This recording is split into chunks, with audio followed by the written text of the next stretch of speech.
ஹாய்ங்க, இன்றைக்கி நம்ம அரிசி முறுக்கு எப்படி செய்கிறதுன்னு பார்க்கலாம். நான் எடுத்திருக்க அரிசி பார்த்திங்கன்னா 5020.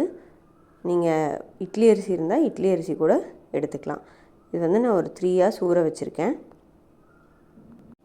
நான் 1/2 கிலோ அரிசி வந்து ஊற வச்சுருக்கேன். இதுக்கு வந்து நான் 1/4 கிலோ பொட்டுக்கல்லையை வந்துட்டு நல்லா அரைச்சி ஜலிச்சு எடுத்துக்கிறேன். நம்ம 1/2 கிலோ அரிசி 1/4 கிலோ பொட்டுக்கல்லை போட்டிருக்கோம். மொத்தமாக 3/4 கிலோ கணக்கு. இதுக்கு வந்து நான் ஒரு 5 வரமிளகா போட்டு ஃபஸ்ட்டு கிரைண்டரில் நல்லா அரைச்சதுக்கப்புறம் அரிசியை போட்டு அரைச்சி எடுத்துக்கிறேன். நல்லா வரமிளகா அரைஞ்சதுக்கப்புறம் நீங்கள் அரிசி போட்டுக்கோங்க, இல்லைன்னா வந்துட்டு முறுக்கு புளியில் வந்துட்டு மாட்டிக்கும். அதுக்காக நீங்கள் ஃபஸ்ட்டு நல்லா மிளகாயை அரைச்சதுக்கப்புறம் அரிசியை போட்டிங்கன்னா இந்த கலரில் வருங்க. இந்த கன்சிஸ்டன்சியில் நீங்கள் அரைச்சி எடுத்துக்கோங்க.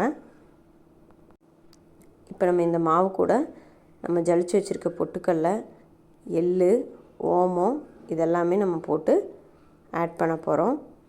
இது கூட நம்ம கொஞ்சமாக பெருங்காயத்தூள் ஆட் பண்ணிக்கலாம். இப்போ நம்ம பொட்டுக்கடலை மாவு வந்துட்டு கொஞ்சம் கொஞ்சமாக போட்டு ஆட் பண்ணிக்கலாம். இது பிசையும் போது நீங்கள் வந்து எண்ணெயை சூடு பண்ணி எடுத்து வச்சுட்டு அதையும் போட்டு மிக்ஸ் பண்ணிக்கலாம். இல்லை வெண்ணெய் போட்டு கூட நீங்கள் பிணைஞ்சிக்கலாம். வெண்ணெய் நிறையா போட்டிங்கன்னா பொரிஞ்சு போயிடும். இப்போ வந்து நான் பொட்டுக்கடலை மாவை போட்டு நல்லா பிணைஞ்சிக்கிறேன்.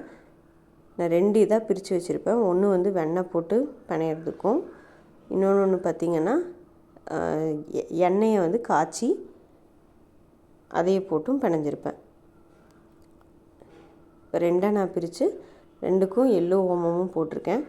நீங்கள் அரைக்கும் போதே வந்துட்டு கல்லுப்பு இல்லைன்னா சால்ட்டு ஆட் பண்ணிக்கோங்க. இப்போ ஒன்றில் வந்து வெண்ணெயை போட்டு நல்லா பிசைஞ்சிக்கிறேன். நம்ம ஆல்ரெடி பிசைஞ்சு வச்சது கூடயே வெண்ணெயை போட்டு நல்லா பிசைஞ்சிக்கிறேன். இப்போ இன்னொன்றில் பார்த்திங்கன்னா நம்ம சூடு பண்ணி எடுத்து வச்சுருக்கிற எண்ணெயை வந்துட்டு போட்டு பிசைஞ்சு எடுத்துக்கலாம்.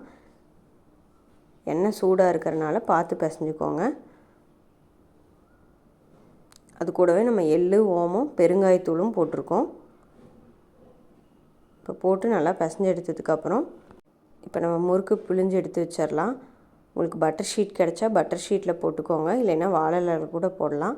இல்லை இந்த மாதிரி பிளாஸ்டிக் கவர் இருந்ததுன்னா அதில் லைட்டாக எண்ணெய் தடவி அதில் கூட புழிஞ்சு எடுத்து வச்சுக்கலாம். இப்போ கொஞ்சமாக நம்ம வந்துட்டு எண்ணெய் காஞ்சிருச்சான்னு பார்க்குறதுக்கு கொஞ்சமாக போட்டோம். அது நல்லா பொரிஞ்சு வந்ததுக்கப்புறம் நம்ம புழிஞ்சு வச்சுருக்கிற முறுக்கை வந்துட்டு ஒவ்வொன்றா இதில் போட்டுக்கலாம். இந்த மாதிரி நிறையா நுர கட்டும் போது வந்துட்டு நீங்கள் டக்குன்னு திருப்பி விட்டுறாதீங்க, முறுக்கு உடஞ்சிரும். இப்போ லைட்டாக அந்த நுர கட்டினது வந்துட்டு அடங்கினதுக்கப்புறம் திருப்பி விட்டுக்கோங்க. இந்த நுர அடங்கினதுக்கப்புறம் நம்ம வந்துட்டு முறுக்கு எடுத்துடலாம். இப்போ நம்ம முறுக்கு எடுத்தாச்சு. இதே மாதிரி ஒவ்வொரு அடசலாக வந்துட்டு நம்ம போட்டு எடுத்துக்கலாம். இந்த முறுக்கில் நம்ம 2 விதமாக வந்துட்டு மாவு பிசைஞ்சிருக்கோம். ஒன்று வந்து வெண்ணெய் போட்டு பிசைஞ்சிருக்கோம், இன்னொன்று வந்து எண்ணெயை காய்ச்சி விட்டு அது பிசைஞ்சிருக்கோம். கிராமத்து சைட்லலாம் வந்து எண்ணெய் காய்ச்சி விட்டு தான் வந்து பிசைவாங்க. இந்த மாதிரி ஸ்டைலில் முறுக்கு சுட்டு பாருங்கள், டேஸ்டியாக இருக்கும்.